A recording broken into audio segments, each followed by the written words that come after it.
Hello everyone, welcome DP coaching classes. कैसे हो आप सब? उम्मीद है बेटा सब लोग बहुत अच्छे होंगे, पढ़ाई वगैरह अच्छे से कर रहे होंगे। तो प्यारे बच्चों, स्टार्ट कर रहे हैं हम लोग अपनी आज की क्लास। बच्चों, आज की क्लास में हम लोग सीखने वाले एक बहुत ही अच्छा, बहुत ही इंपॉर्टेंट टॉपिक जिसका नाम है एडेप्टिव रेडिएशन। बोर्ड में भी अच्छे क्वेश्चंस आते हैं यहाँ से, और आपके नीट वगैरह में या फिर किसी कॉम्पिटेटिव एग्जाम्स में भी यहाँ से क्वेश्चन पुटअप किए जाते हैं। ठीक है, तो चलिए स्टार्ट करते हैं बेटा हम लोग अपना आज का टॉपिक। देखिए, लास्ट क्लास में हमने क्या सीखा था? लास्ट क्लास में हमने सीखा था होमोलॉगस ऑर्गन के बारे में। ठीक है, तो होमोलॉगस ऑर्गन क्या होते हैं? देखिए, होमोलॉगस ऑर्गन जो है ना, वो एक एविडेंस होते हैं। किसका? वो एविडेंस होते हैं डाइवर्जेंट एवोल्यूशन का। किसका बेटा? डाइवर्जेंट एवोल्यूशन का। तो पहले ये लाइन लिख लेते हैं कि होमोलॉगस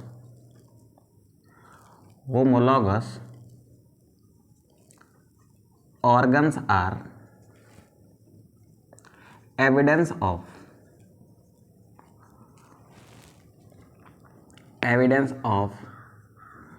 डाइवर्जेंट एवोल्यूशन। क्या होता है ये डाइवर्जेंट एवोल्यूशन? ठीक है, आइए समझते हैं।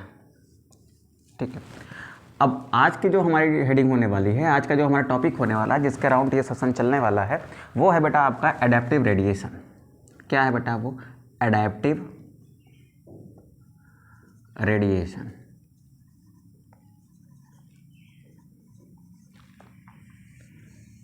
ठीक है, देखो, एडेप्टिव रेडिएशन को ही आप डाइवर्जेंट एवोल्यूशन के नाम से भी जान सकते हो। एडेप्टिव रेडिएशन ही क्या है? एक तरीके का डाइवर्जेंट एवोल्यूशन है। ठीक, अब समझने की कोशिश करते हैं बेटा एकदम डिटेल में कि व्हाट इज एडेप्टिव रेडिएशन। ठीक है, तो चलिए स्टार्ट करते हैं बेटा हम लोग अपना आज का टॉपिक। देखिए, एडेप्टिव रेडिएशन क्या होता है? सपोज करिए आपके पास एक कोई ऐसा एरिया है। ठीक है, कोई भी एक एरिया ले लीजिए। चलिए मान लीजिए हमने अफ्रीका का कोई एक पार्क ले लिया। ये क्या है बेटा? अफ्रीका का कोई एक पार्क है।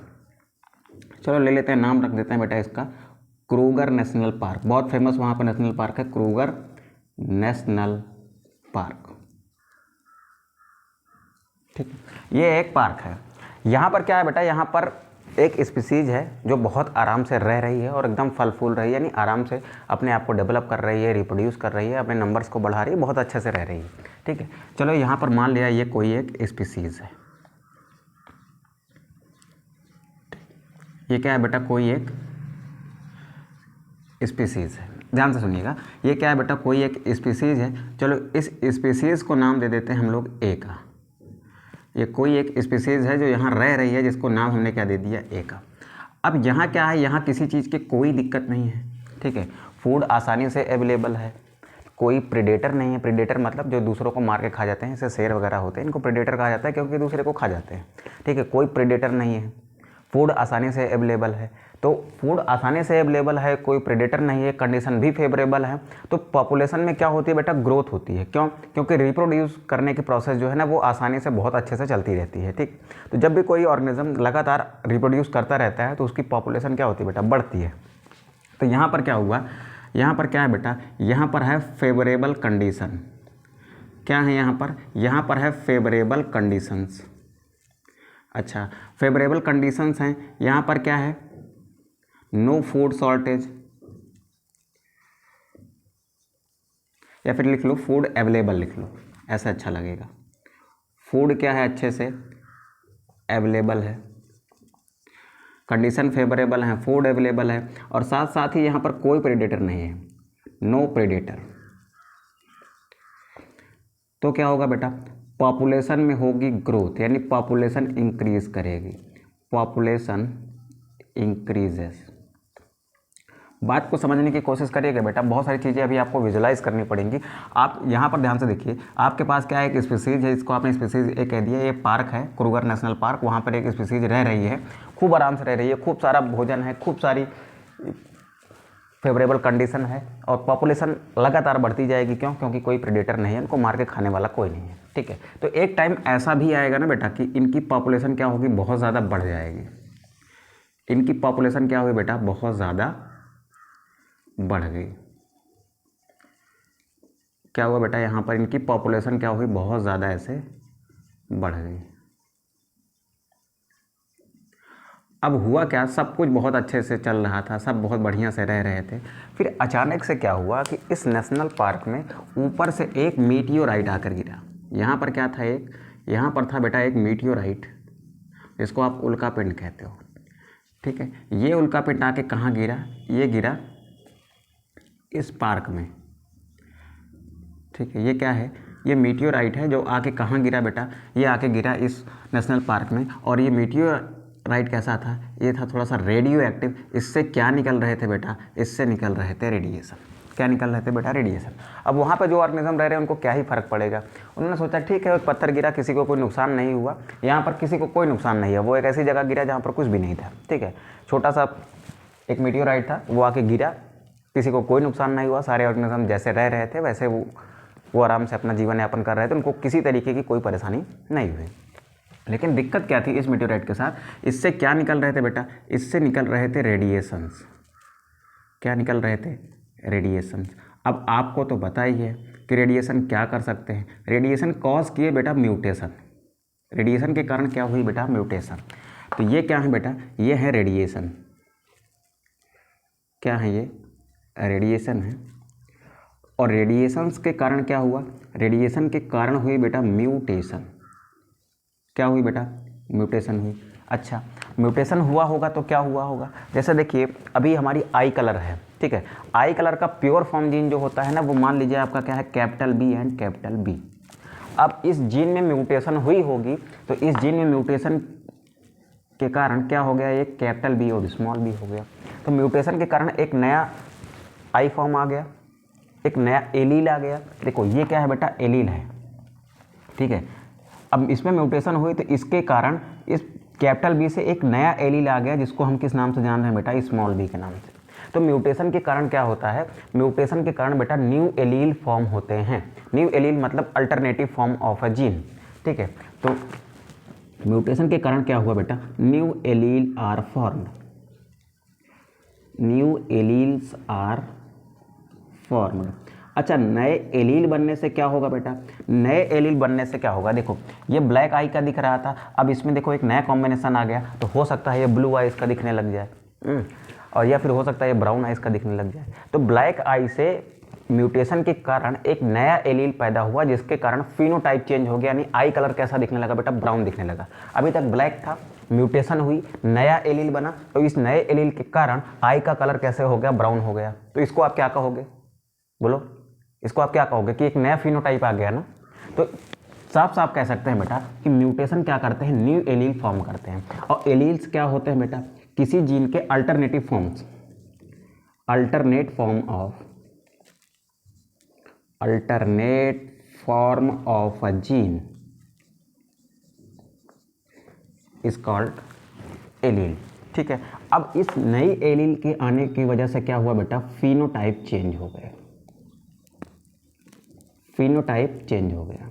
ठीक है, देखो जीनोटाइप का मतलब होता है ये जीन का कॉम्बिनेशन कैसा है। अब इस जीन के कॉम्बिनेशन के कारण वो ऑर्गेनिज्म बाहर से कैसा दिख रहा है और बाहर से क्या इंपैक्ट पड़ रहा है, उसको हम क्या कहते हैं बेटा, फिनोटाइप।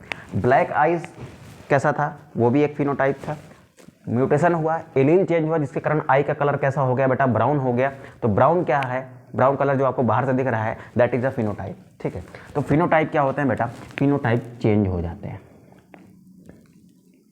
तो देखो यहाँ पर इस रेडिएशंस के कारण क्या हुआ होगा बेटा, इस रेडिएशन के कारण यहाँ पर चेंजेस आए, और ये जो नॉर्मल थे, देखो कुछ तो रह गए बेटा नॉर्मल, जिनके ऊपर इस रेडिएशन का बहुत ज़्यादा इफेक्ट नहीं पड़ा, तो ये हो गए बेटा नॉर्मल स्पीसीज, जिनके ऊपर इस रेडिएशन का इफेक्ट नहीं पड़ा। बट इनमें से कुछ ऐसे थे जिन पर इस रेडिएशन का इफेक्ट पड़ा, और उनके अंदर क्या हुआ, म्यूटेशन हुआ, जिसके कारण उनमें न्यू एलील्स का फॉर्मेशन हुआ, और क्या हो गया, उनके फिनोटाइप चेंज हो गए। अच्छा, फिनोटाइप चेंज हुए तो कैसे बने बेटा, यहाँ पर मैं 3 कलर बना रहा हूँ, ये है आपके ग्रीन कलर। कुछ ऑर्गेनिज्म जिनमें म्यूटेशन के कारण क्या हुआ, म्यूटेशन के कारण कुछ चेंज आया, क्या चेंज आया, इनमें डेवलप हो गए बेटा फरी कोट आ गया इनमें।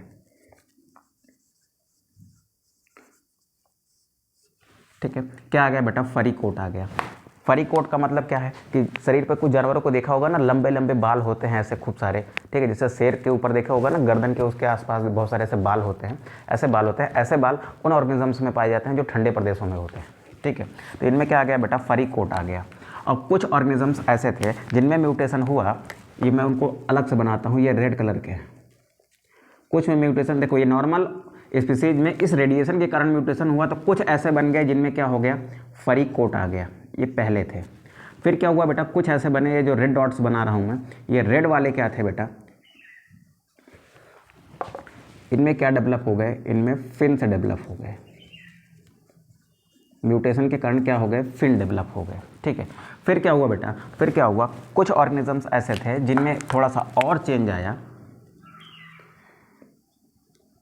और इनके क्या हो गए बेटा, इनके लेग्स स्ट्रांग हो गए, लेग्स स्ट्रांग हो गए, यानी ये क्या कर सकते थे, ये तेज दौड़ सकते थे। क्या कर सकते थे बेटा, ये तेज दौड़ सकते थे। अब ध्यान से सुनिएगा क्या हुआ, अब ध्यान से सुनिएगा क्या हुआ। अब हुआ ये कि जैसे जैसे इसमें बेटा पॉपुलेशन बढ़ती गई, as the population increases food shortage occurs, यानी फूड की क्या हो गई, शॉर्टेज हो गई। फूड की शॉर्टेज हो जाएगी तो वहाँ पर फिर स्ट्रगल चलने लगेगा फूड को लेकर, फिर यहाँ पर बड़ी मारामारी मच जाएगी। तो फिर ये लोग क्या सोचेंगे कि यार छोड़ो दुनियादारी, चलते हैं कहीं बाहर। ठीक है, तो यहाँ पर क्या लिखेंगे बेटा, as population increase, as population increases, population क्या हुई बेटा, इंक्रीज हुई, तो यहाँ पर क्या हो गई बेटा, फूड की शॉर्टेज हो गई। क्या हुई बेटा, फूड शॉर्टेज हुई। और due to this food shortage what happen, due to this food shortage migration happen. क्या होता है बेटा, यहाँ पर हो जाता है माइग्रेशन। माइग्रेशन हुआ तो ये क्या हुए, ये एनिमल अलग अलग एरिया में माइग्रेट कर गए। माइग्रेशन का ऐसा हुआ बेटा, माइग्रेशन रैंडम माइग्रेशन हुआ है, ये नहीं फिक्स था कि ये ऑर्गेनिज्म यहाँ जाएगा। तो ये क्या है, एक एरिया है, ये एक दूसरा एरिया है बेटा, और ये एक तीसरा एरिया है। ये अलग अलग एरिया हैं। इन एरिया को कह दिया मैंने x1, इसको कह दिया बेटा x2, इसको कह दिया हमने x3। ये 3 एरिया है। जब इन ऑर्गेनिजम्स का माइग्रेशन हुआ होगा तो ये रैंडम माइग्रेशन था, यानी कि कुछ नॉर्मल वाले आ गए इसमें ऐसे, यहाँ पर भी कुछ नॉर्मल वाले चले आए होंगे इस एरिया में भी, और इस एरिया में भी क्या चले आए बेटा, कुछ नॉर्मल वाले चले आए। ठीक है, अब यहाँ पर क्या हुआ बेटा, इनके साथ में ये रेड वाले भी कुछ आए होंगे, क्योंकि माइग्रेशन रैंडम हो रहा है, ज़रूरी नहीं है कि एक स्पीसीज एक ही जगह जाएगी। वहाँ से हट के ये कहाँ जाने लगे, कहीं बाहर जाने लगे। क्यों, क्योंकि वहाँ पर क्या हो गई थी बेटा, फूड की शॉर्टेज हो गई थी। ठीक है, तो ये सारे ऑर्गेनिजम्स मूव करके, ये सारे ऑर्गेनिजम्स मूव करके यहाँ चले आए, कुछ वहीं रह गए और कुछ ये सारे जो यहाँ पर बने हुए हैं, ये इनमें से कुछ जो है अपना स्थान चेंज करके दूसरे स्थान पर चले गए। अब ध्यान से सुनेंगे कि यहाँ पर क्या हो रहा है।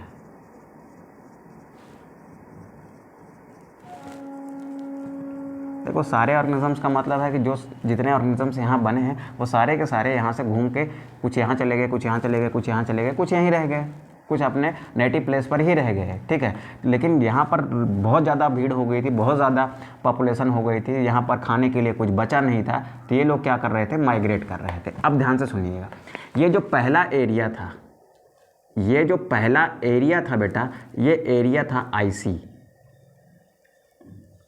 ठीक है, यहाँ पर क्या था, आइस था।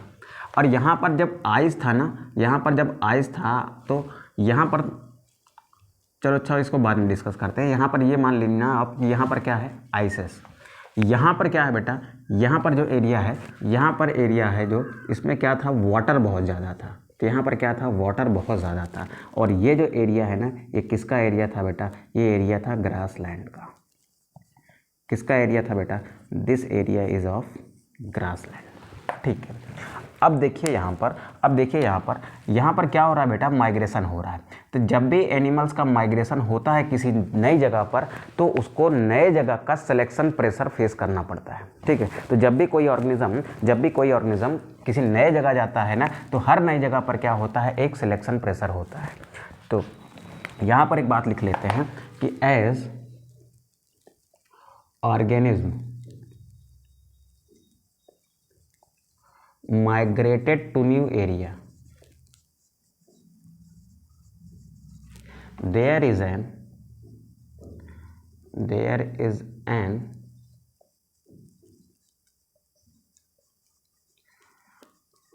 selection pressure।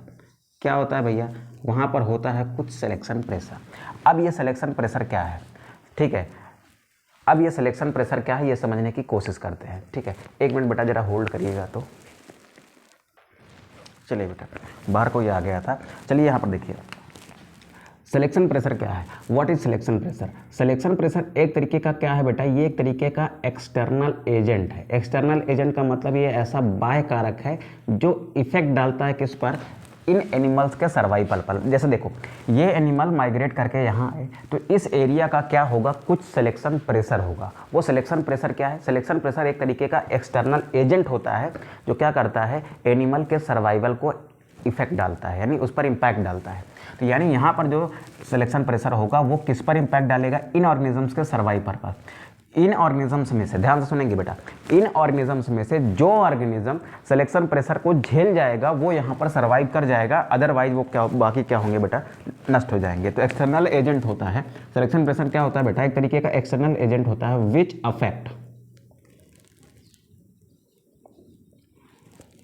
Which affect survival of organism,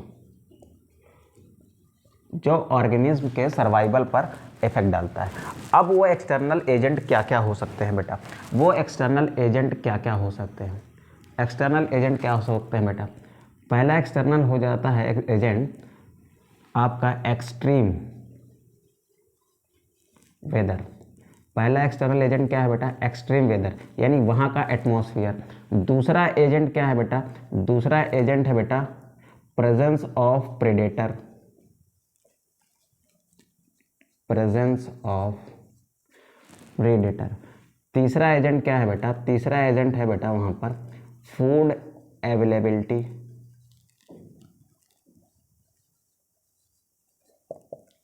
ठीक है। तो ये सारे क्या हैं बेटा, सिलेक्शन प्रेशर हैं किसी भी नए एरिया के। यहाँ तक बात क्लियर है बेटा? अगर यहाँ तक बात क्लियर है तो हम लोग आगे चलते हैं। हम लोग कहाँ चलते हैं बेटा, हम लोग थोड़ा सा आगे चलते हैं। अब यहाँ पर देखेंगे कि ये लोग जो यहाँ माइग्रेट करके आए हैं, क्या ये लोग जो नई एरिया में है क्या यहाँ पर भी कुछ सिलेक्शन प्रेशर है, आइए देखते हैं। तो देखो बेटा, ये लोग जब यहाँ पर माइग्रेट करके आए तो ये एरिया कैसा है बेटा, आइस वाला है। आइस वाले कंडीशन में यानी यहाँ पर क्या है बेटा, एक्सट्रीम कोल्ड है। यहाँ पर क्या है, एक्सट्रीम कोल्ड है, ठीक है। यहाँ तक बात क्लियर है बेटा? और यहाँ पर क्या है बेटा, यहाँ पर क्या है बेटा, यहाँ पर यहाँ के एटमॉस्फेयर में वाटर की एक्सेस है, वाटर की एक्सेस है। एटमॉस्फेयर में मत कहो बेटा, यहाँ के इन्वायरमेंट में कहो। यहाँ के इन्वायरमेंट में क्या है, वाटर की एक्सेस है, ठीक है। और यहाँ पर क्या है बेटा, यहाँ पर ये ग्रास लैंड है, तो यहाँ पर ग्रास लैंड में क्या है, बड़े बड़े प्रेडेटर्स हैं। क्या है यहाँ पर, predators are present, predator present.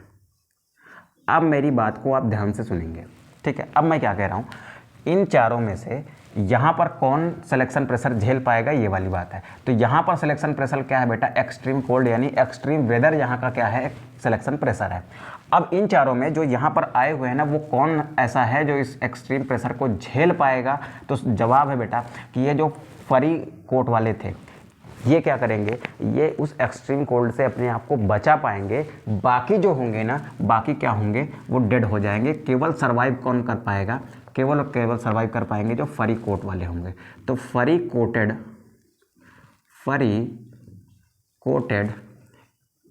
Animal क्या करेगा बेटा, वो सर्वाइव कर जाएगा। वो क्या करेगा बेटा, वो सर्वाइव कर जाएगा, ठीक है। अब चलते हैं थोड़ा सा आगे, अब चलते हैं हम लोग थोड़ा सा आगे और ये देखते हैं कि ये फरी कोटेड एनिमल जो यहाँ पर क्या कर रहा है बेटा, ये यहाँ पर क्या कर रहा है, सर्वाइव कर जा रहा है। तो इसमें क्या होगा बेटा, with the generation, with the time by time generation, with the generation, इसमें क्या आएंगे बेटा, इसमें आएंगे म्यूटेशंस। इसमें क्या आएंगे, इसमें आएंगे म्यूटेशंस। इसमें क्या आएंगे, म्यूटेशंस आएंगे। और इस म्यूटेशन के कारण जनरेशन बाय जनरेशन इनमें क्या आता जाएगा, म्यूटेशन आता जाएगा। चलो ये म्यूटेशन लिख दिया मैंने। क्या हो रहा है बेटा, जनरेशन बाय जनरेशन क्या आ रहा है, म्यूटेशन आ रहा है। और इस म्यूटेशन के बाद हज़ारों साल बाद या फिर 500 साल बाद क्या होगा बेटा, ये म्यूटेशन इकट्ठा होते होते एक बड़ा चेंज का रूप ले लेंगे और यहाँ पर क्या आ जाएगी बेटा, यहाँ पर आ जाएगी न्यू स्पीसीज़। क्या आ जाएगी बेटा, न्यू स्पीसीज आ जाएगी। किन के कारण, इस म्यूटेशन के कारण। ये म्यूटेशन क्या करेगा, कॉन्टिन्यूअस म्यूटेशन चेंज कर देगा किसको, फिनोटाइप को। तो थोड़ा थोड़ा जो फिनोटाइप चेंज होता जा रहा था, एक लंबे जनरेशन के बाद उसमें क्या आ जाएगा, उसमें आ जाएगा थोड़ा सा बड़ा चेंज, क्योंकि छोटे छोटे म्यूटेशन इकट्ठा होकर एक बड़ा चेंज बन जाएंगे। और क्या बन जाएगी बेटा, और बन जाएगी न्यू स्पीसीज। तो यहाँ पर क्या हुआ, नई स्पीसीज का फॉर्मेशन हुआ। ठीक है, वैसे आप यहाँ पर देखो, यहाँ पर क्या होगा, यहाँ पर भी वही होगा जो अभी यहाँ पर हुआ है। ध्यान से सुनेंगे बेटा, यहाँ पर क्या होगा, यहाँ पर वाटर है, तो यहाँ पर इन चारों में कौन सर्वाइव कर पाएगा, यहाँ का सिलेक्शन प्रेशर क्या है, वाटर है, तो इन चारों में कौन सर्वाइव कर पाएगा भाई साहब, वही सर्वाइव कर पाएगा जिसके पास फिन होगा। जिसके पास फिन डेवलप था वो तो पानी में तैर लेगा, बाकी लोग तो तैर भी नहीं पाएंगे ना। तो यहाँ पर क्या होगा, ये जिसके पास फिन था, फिन किसके पास था बेटा, रेड वाले के पास फिन था, तो ये जो रेड वाला है ना, इनमें क्या थे, फिन्स थे, तो ये क्या होंगे, दे सर्वाइव्ड।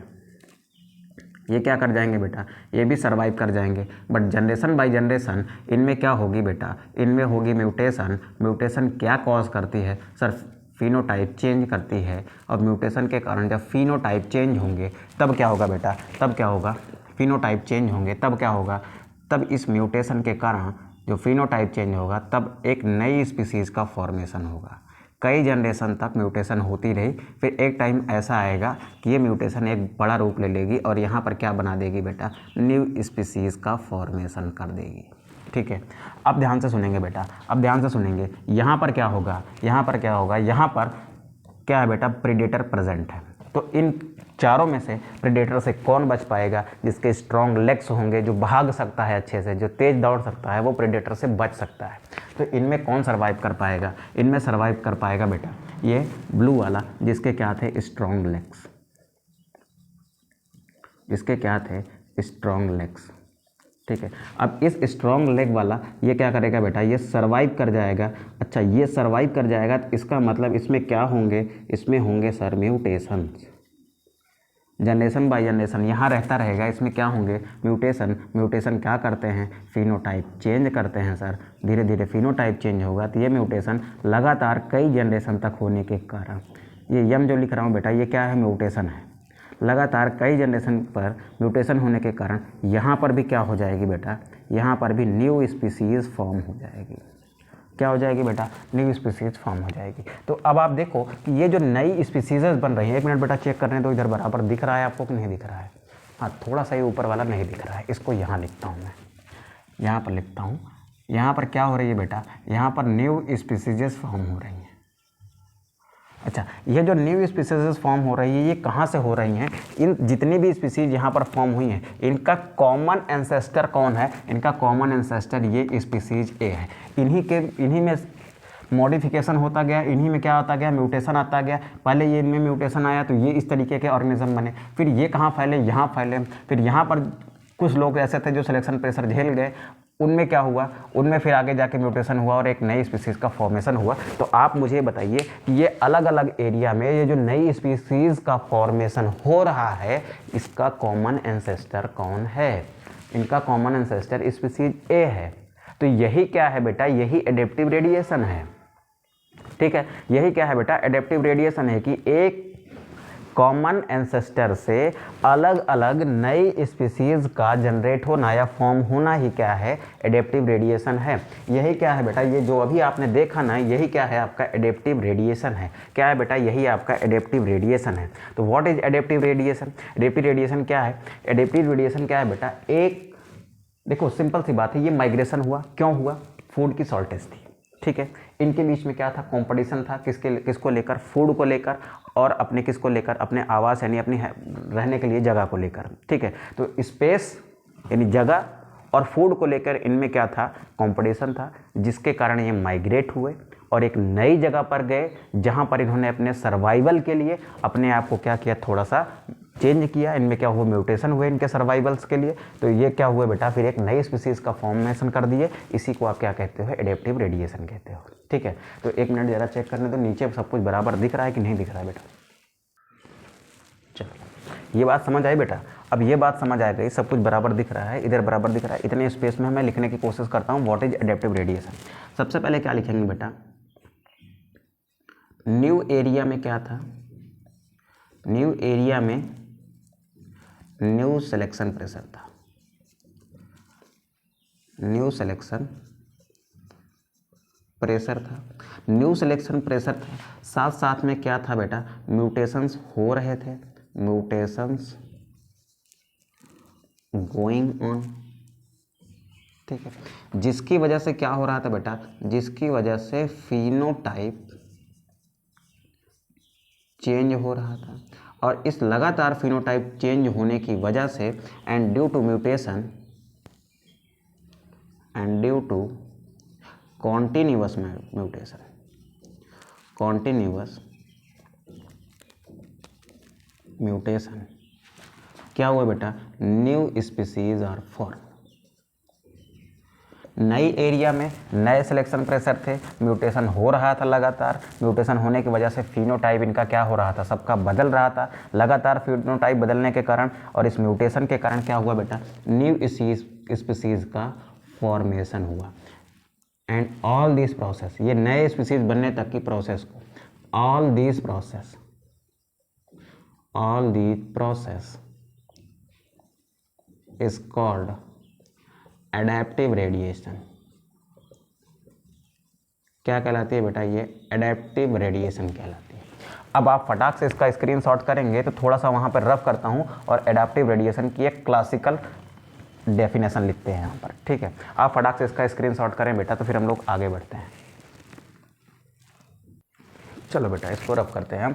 रफ करने से पहले एक छोटी सी लाइन में बोल दे रहा हूँ, आप उसको दिमाग में सेट कर लीजिए कि एडेप्टिव रेडिएशन क्या है। एक सिंपल लैंग्वेज में, एक सिंपल तरीके से आप ये समझ लीजिए कि फूड और स्पेस, जगह की कमी थी, फूड की कमी थी, फूड और स्पेस में कंपटीशन होने के कारण एक कॉमन एंसेस्ट्रल स्पीसीज का, एक कॉमन स्पीसीज का अलग अलग एरिया में जाकर एक नई स्पीसीज फॉर्म कर देना ही क्या है, एडेप्टिव रेडिएशन है।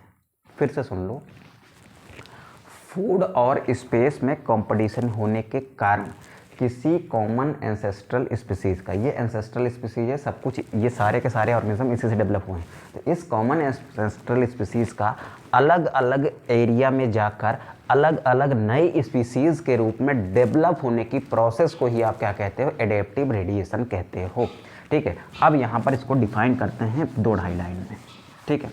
आप फटाक से इसका स्क्रीनशॉट कर चुके होंगे बेटा। अब हम लोग चलते हैं थोड़ा सा आगे। अब यहाँ पर लिखते हैं बेटा एडेप्टिव रेडिएशन की डेफिनेशन, एडेप्टिव रेडिएशन की डेफिनेशन। देखो एडेप्टिव रेडिएशन ही क्या है बेटा, एडेप्टिव रेडिएशन ही डाइवर्जेंट एवोल्यूशन है। अब एक बात आप ध्यान से सुनिए, आप अगर एनसीईआरटी पढ़ेंगे ना तो वहाँ पर डाइवर्जेंट एवोल्यूशन के बारे में कम दिया गया है, वहाँ पर ज़्यादा वर्ड कौन सा यूज़ किया गया है, एडेप्टिव रेडिएशन। अलग से एक टॉपिक बना दिया गया है किसका, एडेप्टिव रेडिएशन का। तो एडेप्टिव रेडिएशन क्या है, मेरी बात समझ गए ना आप। अब चलते हैं बेटा यहाँ पर इसकी डेफिनेशन लिखते हैं। लिखो बेटा, because of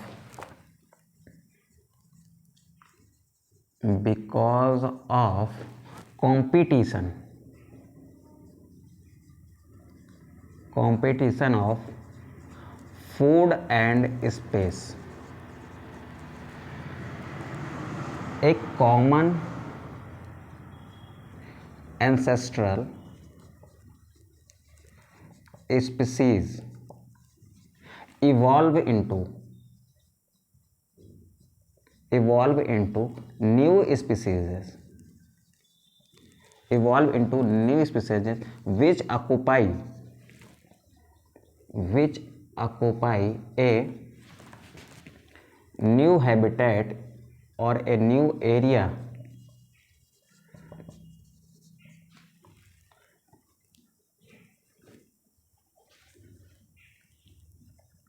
is called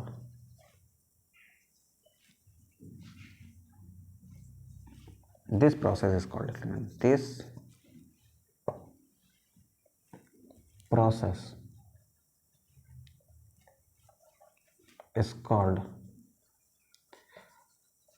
adaptive radiation, ठीक है। फूड और स्पेस में कंपटीशन के कारण कॉमन एंसेस्ट्रल स्पीसीज, जैसे यहाँ स्पीसीज ए थी, ये क्या हुई बेटा, ये नए स्पीसीज में डेवलप हुई। ये सारा कुछ जो डेवलप हुआ वो कहाँ से हुआ है, उस कॉमन एंसेस्ट्रल स्पीसीज से हुआ। देखो ये ब्लैक वाले में ही क्या आया, म्यूटेशंस आए, तो ये सारे पैदा हो गए, ये ग्रीन, रेड और ब्लू वाले। फिर ये क्या किए, अलग अलग एरिया में चले गए, अलग अलग एरिया में अलग अलग सिलेक्शन प्रेशर था, तो जिसने जो सिलेक्शन प्रेशर अपने आप को स्टेबल करने में झेल लिया, वो क्या किया बेटा, वो सर्वाइव कर गया। और सर्वाइव करने के बाद उसमें क्या होते गए, जनरेशन बाय जनरेशन म्यूटेशंस होते गए, जिसके कारण उसका फिनोटाइप चेंज हुआ और लास्ट में क्या हुआ बेटा, एक नई स्पीसीज का फॉर्मेशन कर दिया। तो ये जो भी नई स्पीसीज बनी है, ये कहाँ से बनी, इनका एक ही कॉमन एंसेस्टर है, वो क्या है आपका स्पीसीज ए। ठीक है, तो इसी स्पीसीज ए से ये नई नई स्पीसीज क्या हुई है बेटा, ओरिजिनेट हुई हैं, इवॉल्व हुई हैं। तो हम ये कह सकते हैं कि एक कॉमन एंसेस्ट्रल स्पीसीज जो फूड और स्पेस के कारण अलग अलग एरिया में चली गई, अलग अलग हैबिटेट में चली गई और एक नई स्पीसीज फॉर्म कर दी। तो यही पूरी प्रोसेस क्या कहलाई, यही पूरी प्रोसेस क्या कहलाई बेटा, एडेप्टिव रेडिएशन कहलाई। क्या कहलाई बेटा, एडेप्टिव रेडिएशन कहलाई। अब इसका स्क्रीनशॉट करेंगे, देन इसको रफ करेंगे और आगे चलेंगे बेटा, और आगे देखेंगे एग्जाम्पल्स यानी एविडेंस देखेंगे कि इसका एडेप्टिव रेडिएशन के एविडेंस कहाँ से मिलते हैं हमको। ठीक है, तो फटाक से इसका स्क्रीनशॉट करिए बेटा। चलो बेटा फटाक से इसको रफ करते हैं, फिर आगे बढ़ते हैं।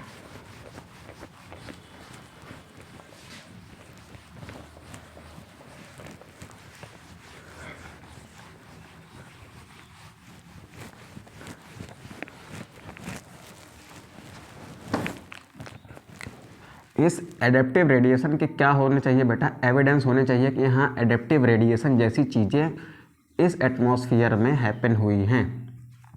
तो एडेप्टिव रेडिएशन हुआ है, इस बात के एविडेंस हमको कहाँ से मिलते हैं, इस बात के एविडेंस हमको मिलते हैं होमोलॉगस ऑर्गन से।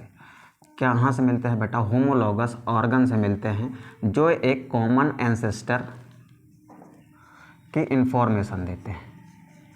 एविडेंस कहाँ से मिलते हैं, होमोलॉगस ऑर्गन से। जैसे देखो इन सबका कॉमन एंसेस्टर कौन था, यहाँ पर जो मैंने स्पीसीज ए लिखा था वो क्या था, इसका कॉमन एंसेस्टर था, इन सबका कॉमन एंसेस्टर था। तो ऐसा कुछ इन सब के अंदर कॉमन होगा जो किसके अंदर पाया जाएगा, इस एंसेस्टर के अंदर पाया जाएगा। स्पीसीज ए के अंदर जो कुछ भी रहा होगा उसमें से कुछ अंश इन सब के अंदर क्या होगा बेटा, कॉमन होगा, वही क्या कहलाएगा, होमोलॉगस ऑर्गन कहलाएगा। जैसे मैंने एग्जाम्पल दिया था किसका, मैंने एग्जाम्पल दिया था होमोलॉगस ऑर्गन, जब हम लोग पढ़ रहे थे तो हमने कहा था कि मान लीजिए एक कॉमन एंसेस्टर है, ठीक है, ये कॉमन एंसेस्टर मान लो कहाँ चला गया होगा, एयर में चला गया, तो इसके 4 लिम्ब किस में डेवलप हो गए, इसके 4 लिम्ब फीदर्स में डेवलप हो गए।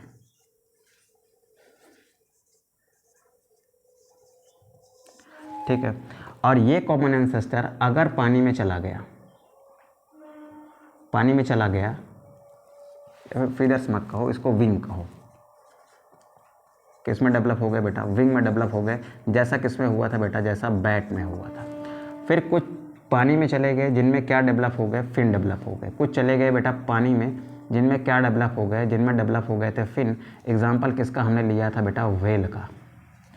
कुछ ऐसे थे जो लैंड पर चले गए, और चीज़ों को होल्ड अच्छे से करने लगे, उनके अंदर क्या हो गए बेटा, उनका एग्जांपल दिया था हमने ह्यूमन हैंड का। चीज़ों को होल्ड अच्छे से करने लगे, यानी उनकी होल्डिंग पावर अच्छी थी, चीज़ों को पकड़ने की पावर अच्छी थी, तो उनके क्या बन गए, ह्यूमन हैंड बन गए। उसके बाद कुछ ऐसे गए बेटा जो थोड़ा सा ग्रास लैंड वाले एरिया में गए, ठीक है, प्रेडेटर थे, फास्ट रनर थे, तेज भागते थे, तेज भाग के शिकार करते थे, तो क्या बन गया, जैसे आपका टाइगर बन गया, ठीक, टाइगर या फिर कैट। ठीक है, तो इन सब के बेटा, अगर इन सब के 4 लिम्स में रेडियस अल्ना थी, देखा था आपने रेडियस अल्ना थी, ठीक है, तो ये सारी चीज़ें ह्यूमर थी, सबके ह्यूमरस थी और रेडियस अल्ना थी, तो इन सबके क्या थे बेटा, बोन सेम थी। तो इसका मतलब इन सबका एंसेस्टर भी कैसा रहा होगा, कॉमन रहा होगा। जैसे मान लो स्पीसीज ए की जगह इस कॉमन एंसेस्टर को रख लो, और ये जो नई स्पीसीज फॉर्म हुई है ना, उनकी जगह आप इन सब को रख लो, तो ये सारी की सारी स्पीसीज कहाँ से आई हैं, कॉमन एंसेस्टर ए से आई थी ना। ठीक वैसे ही ये सारी की सारी स्पीसीज कहाँ से आई हैं, कॉमन एंसेस्टर से आई हैं। अलग अलग हैबिटेट में ये जो यहाँ पर ए लिखा था मैंने, वो ए अलग अलग हैबिटेट में गया, अलग अलग हैबिटेट में जाने के बाद अलग अलग सिलेक्शन प्रेशर झेला, तो अलग अलग तरीके की स्पीसीज फॉर्म कर दिया। वैसे ही ये कॉमन सिस्टर अलग अलग जगह में गया होगा, अलग अलग सिलेक्शन प्रेशर झेला होगा, तो अलग अलग क्या कर दिया बेटा, इसने अलग अलग स्पीसीज को फॉर्म कर दिया। ठीक है, अब जो आपकी बुक में एग्जाम्पल है एडेप्टिव रेडिएशन का, वो बुक में जो एग्जाम्पल है ना, वो है बेटा 2 एग्जाम्पल। पहला एग्जाम्पल है बेटा किसका, पहला एग्जाम्पल है डार्विन फिंचेस का। ठीक है, किसका एग्जाम्पल है बेटा, डार्विन फिंचेस का है। दूसरा एग्जाम्पल है बेटा मार्सुपियंस ऑफ ऑस्ट्रेलिया। दूसरा एग्जाम्पल है किसका बेटा, मार्सुपियल्स का। तो एक यहाँ पर हम डिस्कस कर रहे हैं, दूसरा आप बुक में देख लीजिएगा 7.5 या 7.6 करके एक डायग्राम बना होगा, वहाँ पर आप देख सकते हैं, वहाँ पर आपको मिल जाएंगे ये। अब चलते हैं बेटा हम लोग कहाँ पर, पहले एग्जाम्पल पर डार्विन फिंचेस को एकदम अच्छे से डिटेल में डिस्कस करने की कोशिश करते हैं। ठीक है, तो सबसे पहले बेटा इसको रफ करते हैं, फिर हम लोग आगे बढ़ते हैं। ठीक, आई होप चीज़ें आपको समझ आ रही होंगी बेटा। चीज़ें समझ आ रही हैं तो प्लीज़ वीडियो को लाइक करिएगा, चैनल को सब्सक्राइब करिएगा और अपने दोस्तों के साथ शेयर ज़रूर करिएगा। ठीक है, ताकि सब पढ़ें और सब बढ़ें। चलिए अब देखते हैं बेटा इसके कुछ एग्जाम्पल्स। ठीक है, डार्विन फिंचेस के एडेप्टिव रेडिएशन के कुछ एग्जांपल्स देखते हैं। जैसे हमारा डार्विन फिंचेस लिखा हुआ है और मार्सुपियल्स। तो सबसे पहले किसको डिस्कस करते हैं बेटा, डार्विन फिंचेस को। तो देखिए डार्विन फिंचेस क्या थी, डार्विन फिंचेस क्या थी, they are seed eating birds. ये क्या थी बेटा, सीड ईटिंग बर्ड्स थी। ठीक है, कहाँ पाई जाती थी,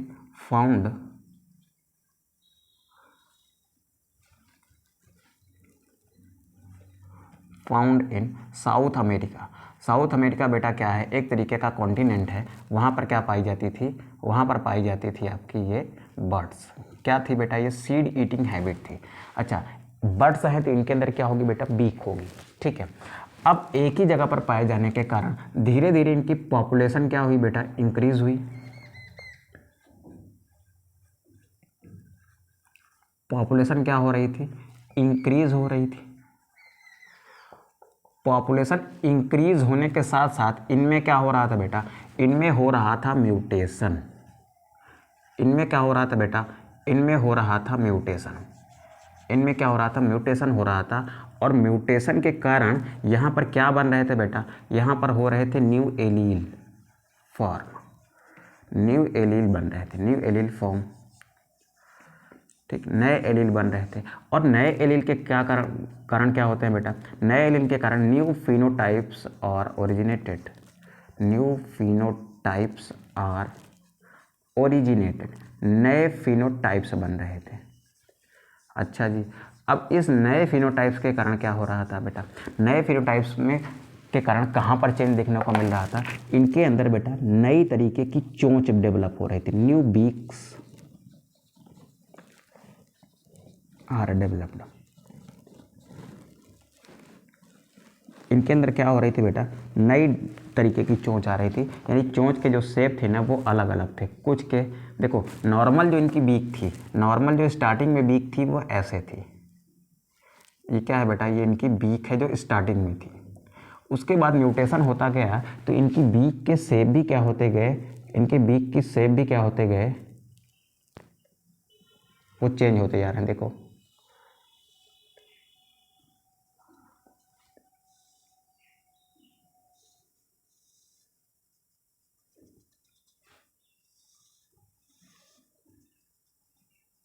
ये अलग अलग टाइप की क्या है बेटा, बीक्स हैं। बीक यानी इनकी चोंच जो है वो अलग अलग टाइप की हो जा रही थी। अब पॉपुलेशन इंक्रीज होने के कारण इन्होंने क्या किया बेटा, इन्होंने किया माइग्रेशन। इन्होंने क्या किया, माइग्रेशन। क्यों माइग्रेशन हुआ, क्योंकि यहाँ पर फूड और स्पेस की क्या हो रही थी बेटा, कमी हो रही थी। इन्होंने माइग्रेशन किया, माइग्रेशन करके ये लोग चले गए कहाँ पर बेटा, ये लोग चले गए बेटा गैलापागोस आइलैंड पर। कहाँ चले गए बेटा, गैलापागोस आइलैंड। आइलैंड क्या होता है बेटा, आइलैंड वो हिस्से होते हैं लैंड के जो चारों ओर से पानी से घिरे होते हैं। ठीक है, तो ये सब कहाँ चली गई बेटा, गैलापागोस आइलैंड पर। ये गैलापागोस आइलैंड आपको कहाँ मिलेंगे बेटा, ये मिलेंगे आपको पैसिफिक ओशियन में। कहाँ मिलेंगे? ये मिलेंगे आपको पैसिफिक ओशियन में। और कौन सी कंट्री को बिलोंग करते हैं बेटा? ये बिलोंग करते हैं इक्वाडोर को। इक्वाडोर वहाँ पर एक कंट्री है, ठीक है। उनको कौन बिलोंग करता है बेटा? उनको बिलोंग करते हैं गैलापागोस आइलैंड। और कुछ चले गए बेटा कहाँ पर? कुछ चले गए कोस्टा रिका। कोस्टा रिका का एक आइलैंड है कोकोस आइलैंड,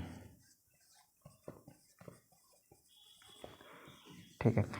डार्विन फिंचेस की 14 स्पीसीज खोजी गई हैं, जिनमें 13 कहाँ थी? गैलापागोस आइलैंड पर थी, एक कहाँ थी? कोको आइलैंड पर, ठीक है। ये किसको बिलोंग करता है बेटा? ये बिलोंग करता है किसको? ये बिलोंग करता है कोस्टा रिका कंट्री है उसको। किसको बिलोंग करता है बेटा? कोस्टा रिका कंट्री को। अब देखो यहाँ पर क्या हुआ। सपोज करिए बेटा यहाँ पर क्या था, ये 3 गैलापागोस आइलैंड बनाते हैं। कितने बनाते हैं बेटा? 3 गैलापागोस आइलैंड बनाते हैं।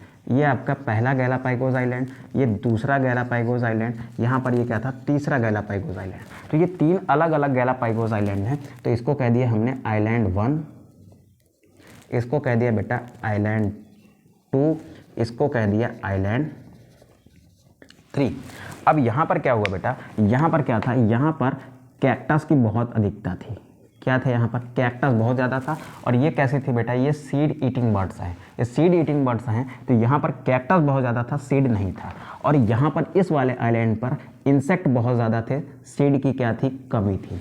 यहाँ पर क्या था बेटा? यहाँ पर क्या था? यहाँ पर क्या था? यहाँ पर आपके यहाँ पर कैक्टस ज़्यादा था, यहाँ पर इंसेक्ट ज़्यादा था। और यहाँ पर क्या थे बेटा? यहाँ पर लार्ज सीड्स थे। क्या थे बेटा? लार्ज सीड, यानी बड़े सीड्स थे। अब ये जब यहाँ पर आई तो इनमें मैंने क्या कहा कि इनमें क्या होते? न्यू बीक कॉम्बिनेशंस बन गए थे। तो ये सारी के सारी बर्ड्स यहाँ पर आई होंगी, अलग अलग बीक्स वाली बर्ड यहाँ पर आई होंगी। जैसे सारे ऑर्गेनिजम्स मूव करके एक एरिया में गए थे, लेकिन वहाँ पर सर्वाइव कौन करेगा? जो वहाँ के सिलेक्शन प्रेशर को झेल पाएगा। तो यहाँ पर सिलेक्शन प्रेशर क्या है बेटा? यहाँ पर फूड की अवेलेबिलिटी है, ठीक है। तो यहाँ पर वो बर्ड सर्वाइव कर पाया जो इस कैक्टस को ईट करने में सफल था। तो कैक्टस को ईट कर पा रहा था ये वाला, सीड को नहीं खा पा रहा था, लेकिन कैक्टस पर फीड कर सकता था। तो यहाँ पर ये जो बीक वाला है, इस तरीके की बीक वाला जो डार्विन फिंच था वो सर्वाइव कर गया, ठीक। रिमेनिंग मतलब जो और बचे थे, रिमेनिंग फिंचेस आर डाइड, वो मर गए। इंसेक्ट वाले में क्या हुआ? यहाँ पर जो इस तरीके की बीक का था, वो इसे चोंच मार के फटाक से इंसेक्ट पकड़ लेता था। तो ये वाला सर्वाइव कर पाया, लेकिन ये वाला सर्वाइव नहीं कर पाया, क्योंकि इसकी देखो कैसी है, इसकी बीक ऐसे उठी हुई, इंसेक्ट को पकड़ने जाएगा तो ये वाला हिस्सा तो उठा रह जाएगा, तो पकड़ेगा कैसे? तो ये वाला जो है ना यहाँ पर सर्वाइव कर गया। तो यहाँ पर कौन सा वाला सर्वाइव कर गया? यहाँ पर ये वाला जो डार्विन फिंच था, जिसकी बीक इस टाइप की थी, वो क्या कर गया? वो सर्वाइव कर गया। बाकी क्या हो गए बेटा? मर गए। यहाँ पर क्या था? इसकी चोंच बड़ी थी, तो ये बड़े सीड को खा सकता था, बाकी ये सब बड़े सीड को नहीं खा सकते थे। तो ये बड़े चोंच वाला, ये जो लार्ज बीक वाला है ना बेटा, ये यहाँ पर सर्वाइव कर गया, बाकी यहाँ पर सर्वाइव नहीं कर पाए। तो यहाँ पर क्या हुआ? ये लार्ज बीक वाला क्या कर गया? सर्वाइव कर गया, बाकी सब सर्वाइव नहीं कर पाए। तो बाकी सब क्या हुए बेटा? मर गए। अब इनमें क्या हुई? इनमें क्या हुई बेटा? इनमें हुई म्यूटेशन,